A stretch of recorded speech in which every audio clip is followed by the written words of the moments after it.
Bonjour à tous, nous vous proposons il y a 15 jours la première partie sur l'usine de la Société Lorraine Industrielle qui était essentiellement les origines de l'usine et nous vous proposons aujourd'hui la suite de cette émission consacrée donc à l'usine à fonte pure du Signy-Gaudebranche.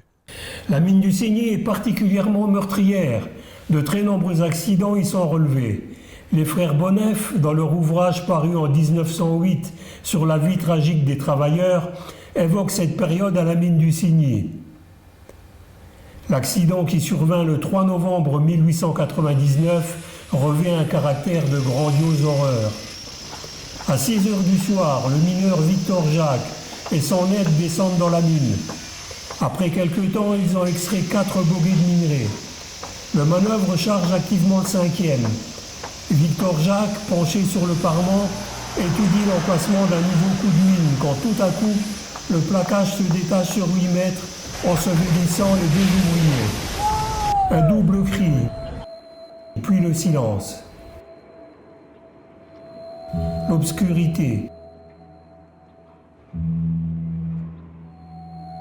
Les lampes ont été broyées. Le manœuvre, un Italien de 19 ans, a été tué raide. Le mineur vit encore. Durant toute la nuit, cet homme est resté enterré jusqu'aux épaules. 2 lourds blocs de pierre serrant sa poitrine l'étouffaient. Autour de lui, dans la nuit absolue, les pierres continuaient de tomber du plafond. Elles effleuraient son visage, les gratignaient de leur arête aiguë. Il les entendait et s'attendait à chaque fois à être assommé. Ce supplice dura plus de 8 heures consécutives.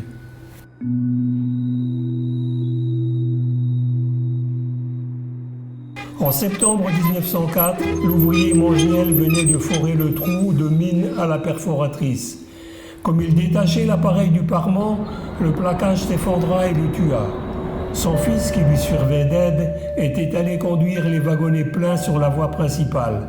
Il revint, poussant des wagonnets vides, et trouva le cadavre de son père, la tête écrasée sous un bloc de rocher. Le 9 septembre 1906, Joseph Poma, vieux mineur expérimenté, vint prévenir le directeur et l'ingénieur de la mine que son chantier n'était plus séparé du chantier voisin que par une mince épaisseur de rocher et qu'au premier coup de mine, cette paroi s'effondrerait si on ne la consolidait pas sérieusement. Le surlendemain, 11 septembre, Poma fit son coup de mine. Lorsqu'il s'approcha pour le dégager, la paroi s'écroula et lui broya la tête sous les décombres. 3 autres accidents, dont 2 mortels en 4 jours à la mine du Signy.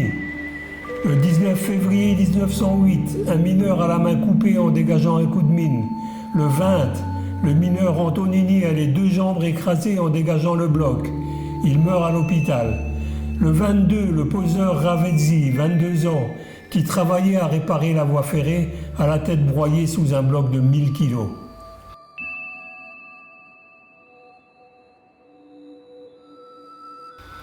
Suivant les relevés du secrétaire du syndicat et du délégué mineur du Signy, sur les 240 ouvriers, 3 ou 4 meurent chaque année tués par le bloc, 10 demeurent infirmes à vie. La Lorraine industrielle n'est pas en reste. Le 22 août 1900, le premier fondeur Gilles Sang fait prévenir à 11h30 du soir l'ingénieur Vidard que le haut fourneau laisse échapper les gaz entre les briques près du trou de coulée. L'ingénieur vint aussitôt. Depuis longtemps, les fondeurs avaient prévenu la direction que les briques calcinées menaçaient ruine, mais les commandes pressaient. Pour réparer le fourneau, il eût fallu l'éteindre, on préféra continuer. L'ingénieur de sa canne frappa le pied du fourneau. Aussitôt, la brique calcinée, qui n'avait plus que quelques centimètres d'épaisseur, céda. L'eau entra dans le creuset. L'explosion retentit et le métal en fusion jaillit à travers l'atelier. Sauf qui peut!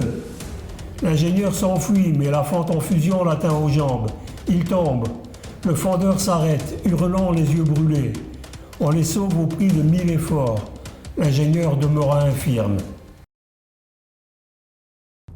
Les grèves qui se déroulent dans le fer lorrain en 1905 n'échappent pas aux mineurs et métallurgistes du Signy-Gaudebranche. Déjà en 1903, 260 mineurs du Signy cessent le travail.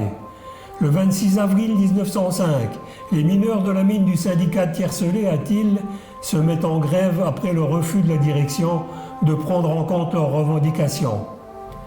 Dans ces revendications, les demandes relatives au salaire n'apparaissent pas au premier plan. Il s'agit toujours d'obtenir le contrôle du poids des wagonnets avant tout le reste, c'est-à-dire la suppression des économas, la paye à la quinzaine ou le prix de la poudre identique d'une mine à l'autre. Les revendications des métallurgistes, elles, dans leur majorité, sont salariales. Celles des mineurs du Signy Gaudebranche sont sensiblement identiques à celles des travailleurs de Thil. Le 29 juin, les 3 mines situées sur le territoire du Signy, c'est-à-dire celle du Signy, celle de Gaudebranche et celle de la Côte-Rouge, totalisant un effectif de 850 personnes, se mettent en grève. Devant la résistance des maîtres de forge, elle ne cessera que le 21 août, après 53 jours de conflit. Les travailleurs italiens auront joué un grand rôle à Thil, Lusigny, Saône, etc. En 1913, la société Lorraine Industrielle produit avec ses 2 longs fourneaux 51 700 tonnes de fonte, soit 220 tonnes par jour, et emploie 125 ouvriers et 160 mineurs. Monsieur Potier en est le directeur. Son domaine minier est des plus restreints, une concession à Cône de 55 hectares en propriété et une part de la concession du syndicat de Tiercelé. En 1914, les principaux actionnaires sont Maître Ferry de Lexy, président du conseil d'administration, et M. Henri Thomas, banquier, et Duhard, maître de forge, tous les deux à Longwy. À la déclaration de guerre, tout l'ensemble industriel de la région s'arrête. L'occupant s'organise en territoire occupé après la stabilisation du front dès octobre 1914. Il crée des administrations spécialement chargées des mines, minières et usines sidérurgiques.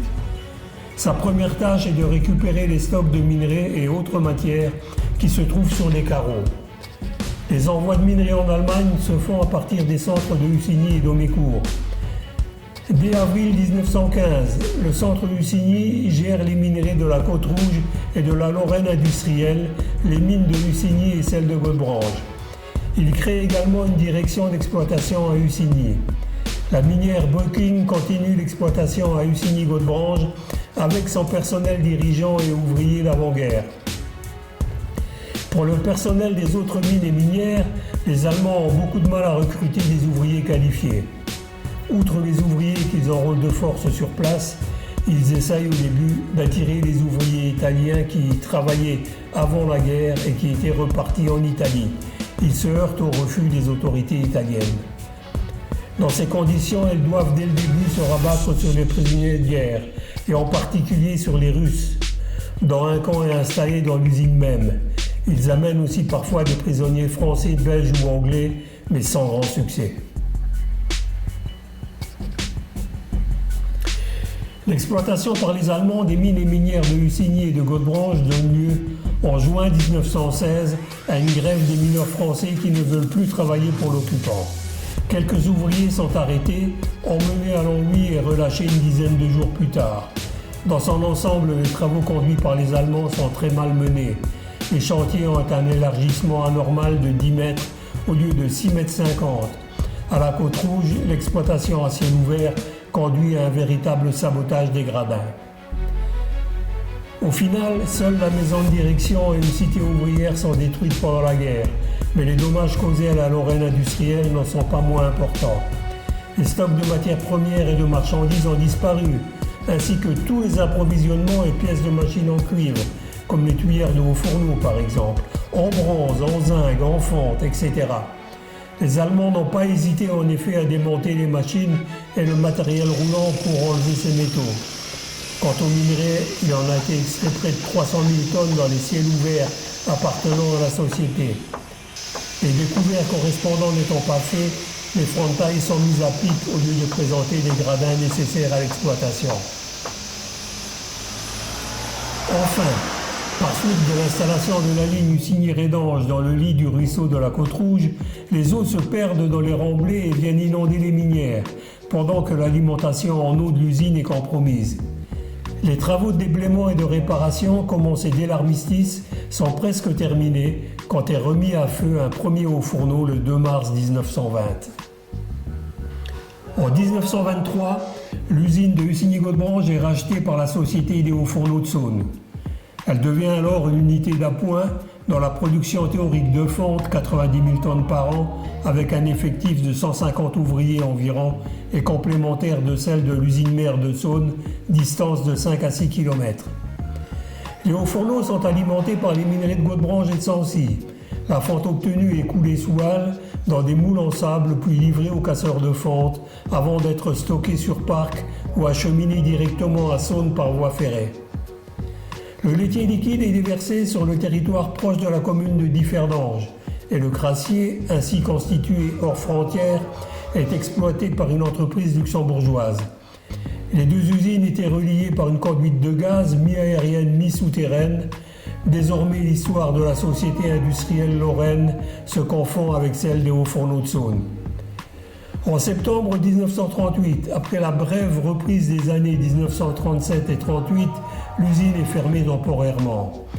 Au lendemain de la Seconde Guerre mondiale, la reprise s'effectue très lentement faute de coque, d'une part, et d'un retour de la main-d'œuvre étrangère.